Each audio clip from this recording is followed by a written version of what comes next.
कभी कभी सबसे गहरी खामोशियां ही सबसे बड़ी आवाजें होती हैं। एक पिता जो अपनी बेटी से नजरें नहीं मिला पाता, और एक बेटी जो अपने ही घर में अपने सवालों के जवाब ढूंढ रही है। हर दीवार के पीछे छिपी है एक कहानी, और इस घर की दीवारें शायद चीख रही हैं।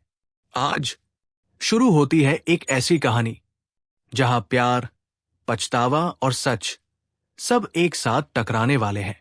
आज मैं आपको एक ऐसी ही कहानी सुनाने जा रहा हूं, जहां एक बेटी ने अपने पिता के कमरे का दरवाजा खोला और जिंदगी हमेशा के लिए बदल गई।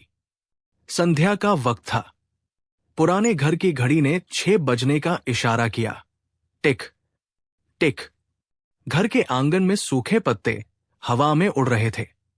आयुषी 22 साल की कॉलेज की स्टूडेंट आज अपने पिता के घर लौटी थी। 3 साल बाद।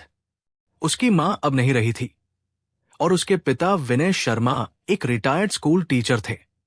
चुप, अकेले और कुछ बदले बदले से शांत। पापा, दरवाजा खुला छोड़ देते हैं, हवा लग जाएगी। पापा ने बस एक मुस्कुराहट से जवाब दिया, और फिर शांत। कुछ देर बाद आयुषी कमरे की सफाई कर रही होती है। तभी एक पुरानी अलमारी से धूल झाड़ते हुए कुछ पुराने कागज गिरते हैं। वो झुककर कागज उठाती है। कागजों में पुरानी स्कूल के रिपोर्ट कार्ड्स और एक फोटो। एक छोटी लड़की और एक मुस्कुराता हुआ आदमी, लेकिन वो उसकी मां या पिता नहीं थे। आयुषी फोटो देखकर कुछ पल रुक जाती है। चेहरे पर हैरानी, माथे पर हल्की शिकन। ये कौन है, और पापा के पास ये फोटो क्यों है? आवाज धीमी पड़ती है। फिर उसकी नजर एक पुराने लकड़ी के ट्रंक पर रुकती है, जिस पर लिखा है अवनी 2005। वो ट्रंक कई सालों से बंद था। एक बार मां ने भी कहा था, कभी मत खोलना, पर आज मां तो रही नहीं। आयुषी ट्रंक के नजदीक जाती है। आयुषी के हाथ कांप रहे थे। वो धीरे धीरे ताला खोलती है। क्लिक। अंदर एक टेडी बियर, कुछ पुराने खिलौने और एक डायरी थी। कभी कभी पुरानी चीजें सिर्फ यादें नहीं होती, वो जवाब होती है जो किसी ने सालों तक छिपा रखे हों। डायरी के पहले पेज पर लिखा था, मेरी प्यारी अवनी, अगर तू ये पढ़ रही है तो शायद मैं अब नहीं हूं। आयुषी के हाथ कांप गए।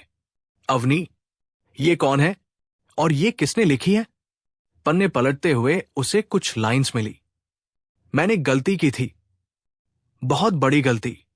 मैं उसे बचा नहीं पाया। आयुषी की सांसें तेज हो गई। वो डायरी लेकर बाहर भागी, पापा के कमरे में। पापा खिड़की के पास बैठे थे। अंधेरे में उनकी परछाई किसी अपराध बोध जैसी लग रही थी। आयुषी ने तुरंत पूछा, एक हिचक के साथ, पापा, अवनी कौन थी? आपके पास उसकी फोटो क्यों है?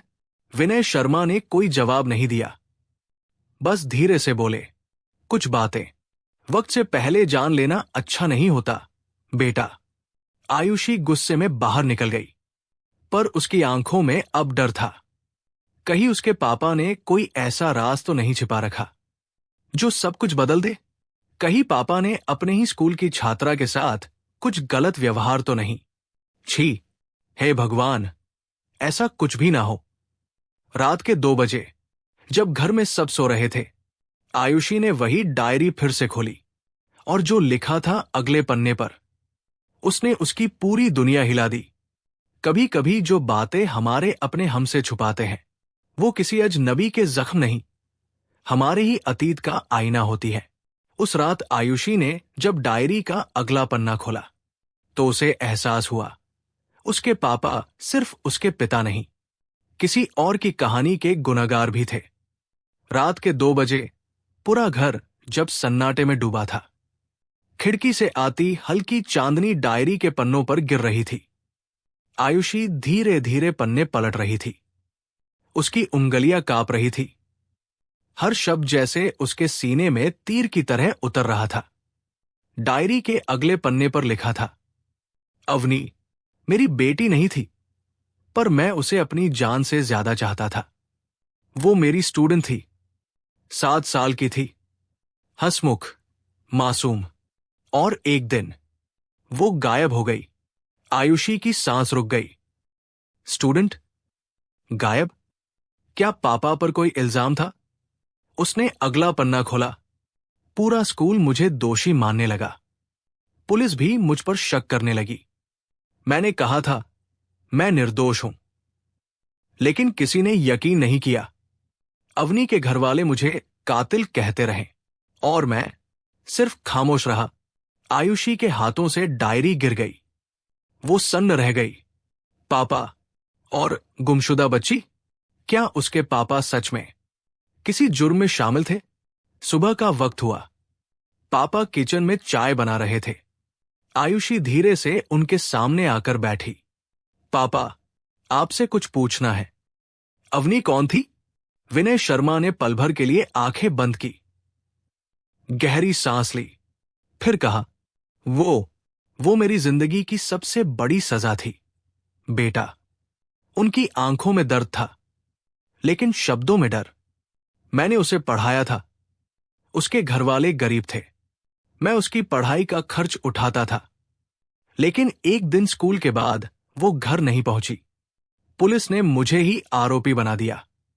सबूत नहीं थे, लेकिन समाज का फैसला हो चुका था। आयुषी की आंखों से आंसू निकल आए। वो बोली, तो आपने सब छोड़ क्यों दिया?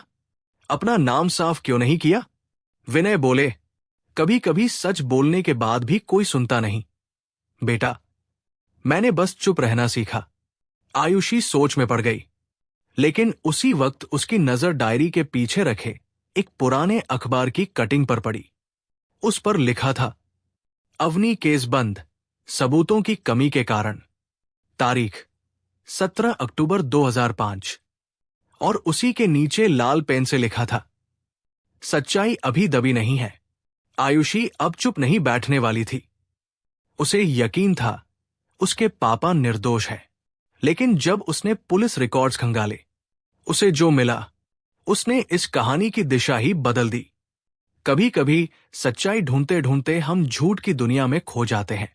आयुषी अपने पिता की बेगुनाही साबित करना चाहती थी, लेकिन उसे नहीं पता था जिस राज को वो उजागर करने जा रही है, वो उसे ऐसे अंधेरे में ले जाएगा जहां से वापसी मुमकिन नहीं। अगली सुबह आयुषी डायरी, अखबार की कटिंग और पिता की पुरानी फाइल लेकर थाने पहुंचती है। वो पुराने रिकॉर्ड्स मांगती है। 2005 का अवनी केस। क्लर्क बोला, मैडम, वो फाइल तो बंद हो चुकी है, कोई नया सबूत नहीं था। पर जब आयुषी ने फाइल देखी, उसके नीचे लिखा था, suspect Vinay Sharma, case withdrawn bye family. Ayushi के चेहरे पर हैरानी। पर अवनी के घरवालों ने केस क्यों वापस लिया? वो उस गांव गई जहां अवनी का परिवार रहता था। गली के आखिरी छोर पर टूटा फूटा घर। दरवाजे पर एक बुजुर्ग औरत मिली, अवनी की नानी। आयुषी, नानी जी, मैं विनय शर्मा की बेटी हूं। औरत सन्न हो जाती है। आपके पास अवनी की कोई चीज है? नानी, धीरे से, तुम्हारे पापा ने हमें बहुत धोखा दिया था। आयुषी, नहीं, वो निर्दोष थे। उन्होंने लिखा है, उन्होंने उसे पढ़ाया था, कुछ नहीं किया। नानी ने आंखें झुका ली। फिर वो रात मत भूलना जब अवनी की लाश नदी के किनारे मिली थी। आयुषी की सांस रुक गई। लाश? नानी ने फुसफुसाते हुए कहा, और तुम्हारे पापा उसी रात गांव छोड़कर भाग गए थे। आयुषी को अब यकीन नहीं हो रहा था। क्या उसके पापा झूठ बोल रहे थे? वो घर वापस लौटी। पापा सोफे पर बैठे थे, हाथ में वही डायरी। पापा, आपने मुझसे झूठ क्यों बोला? विनय ने कुछ नहीं कहा, बस बोले, कुछ बातें सच होकर भी सच नहीं होती, बेटा। रात को जब सब सो रहे थे, आयुषी ने फिर डायरी खोली। इस बार उसके बीच में एक कटा हुआ पन्ना था। नीचे कोने में सिर्फ इतना लिखा था, सच्चाई नदी के उस पार है। अगले दिन वो नदी किनारे पहुंची, वही जगह जहां अवनी की लाश मिली थी। मिट्टी में उसे कुछ चमकती हुई चीज दिखी। वो झुकी, वहां से निकली एक पायल और उस पर उकेरा था एवी। आयुषी की आंखें भर आई। क्या ये अवनी की पायल है? तभी पीछे से किसी की आवाज आई, तुम्हें ये नहीं ढूंढनी चाहिए थी। वो पलटी। वहां एक बूढ़ा पुलिस इंस्पेक्टर खड़ा था। इंस्पेक्टर, वो केस फिर से मत छेड़ो लड़की, तुम्हारे पापा ने बहुत कुछ सहा है। आयुषी, तो सच्चाई क्या है? उन्होंने किया था या नहीं? इंस्पेक्टर धीरे से, अगर उन्होंने नहीं किया तो किसी और ने किया था, और वो कोई और तुम्हारे बहुत करीब है। आयुषी को अब यकीन हो गया था, मामला सिर्फ उसके पिता और अवनी का नहीं था। लेकिन जब उसने वो पुरानी सीसीटीवी फुटेज देखी तो उसमें जो चेहरा सामने आया, वो देखकर उसके पैरों तले जमीन खिसक गई। कभी कभी जो सच्चाई हम दूसरों से छुपाते हैं, असल में वो हमें ही अंदर से तोड़ देती है। आयुषी अब आखिरी सच्चाई के करीब थी, लेकिन जिस चेहरे ने उसके पिता की जिंदगी बर्बाद की थी, वही चेहरा अब उसकी आंखों के सामने आने वाला था। थाने में पुरानी सीसीटीवी फाइल्स को खंगालते हुए आयुषी को एक डस्टी हार्ड ड्राइव मिली। डेट 2005 की, स्कूल कैम बैकअप। उसने वीडियो खोला। स्क्रीन पर वही दिन जब अवनी गायब हुई थी। क्लासरूम, बच्चे खेल रहे हैं और पीछे विनय शर्मा ब्लैक बोर्ड पर कुछ लिख रहे हैं। अचानक स्क्रीन के कोने में एक शख्स दिखाई देता है, स्कूल का चपरासी महेश। वो अवनी को कुछ देने के बहाने बाहर ले जाता है। फिर कैमरा फ्रीज हो जाता है। आयुषी के आंखों में आंसू आ गए। पापा निर्दोष थे, उन्होंने किसी की जान नहीं ली, बस समाज ने उनकी जिंदगी ले ली। उसने तुरंत इंस्पेक्टर को दिखाया फुटेज। वो बोला, ये सबूत केस दोबारा खोलने के लिए काफी है। उसी शाम पुलिस ने महेश को हिरासत में लिया। सालों से वो किसी दूसरे कस्बे में चौकीदार बनकर रह रहा था। पूछताछ में उसने कबूल किया, मैंने नहीं चाहा था उसे मारना, बस डर गया था। सर ने कुछ नहीं किया था, लेकिन सबने उन्हीं पर शक किया। रात को आयुषी घर लौटी। पापा वरांडा में बैठे थे। वही पुरानी डायरी उनके हाथ में थी। वो मुस्कुराए, बहुत हल्के से। मुझे पता था, एक दिन तू सच्चाई ढूंढ ही लेगी। आयुषी रो पड़ी। उसने पापा के गले लगकर कहा, आपने क्यों नहीं बताया सबको कि आप निर्दोष थे? विनय बोले, कभी कभी बेटा, समाज का विश्वास टूट जाने के बाद अपनी सफाई देना भी शर्म जैसा लगता है। वो बोले, मैं बस चाहता था कि तू मुझसे नफरत न करे। मैंने खामोशी को अपनी सजा बना लिया।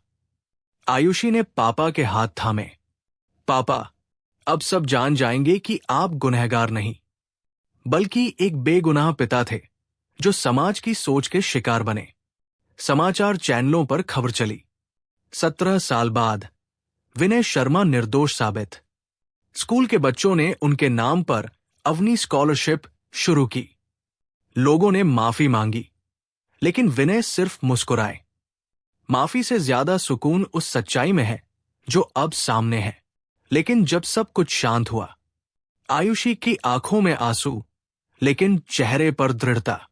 आज मैंने एक बात सीखी है, इस समाज में किसी पर शक करना आसान है, पर किसी का विश्वास वापस देना सबसे मुश्किल। हम सब कभी न कभी सुनवाई किए बिना मन में एक फैसला कर लेते हैं। क्या हम इतने जल्दी जज करने वाले लोग बन गए हैं? कितनी जिंदगियां हमने अपनी अधूरी सच्चाइयों की वजह से बर्बाद कर दी? क्या हमें पहले समझना नहीं चाहिए, फिर सुनना और आखिर में ही फैसला करना? दोस्तों, ये थी हमारी आज की कहानी। आप सभी को कैसी लगी? कमेंट बॉक्स के माध्यम से हमें जरूर बताएं। दोस्तों, साथ ही हमारे channel Hindi story by GK को सब्सक्राइब करना ना भूलें।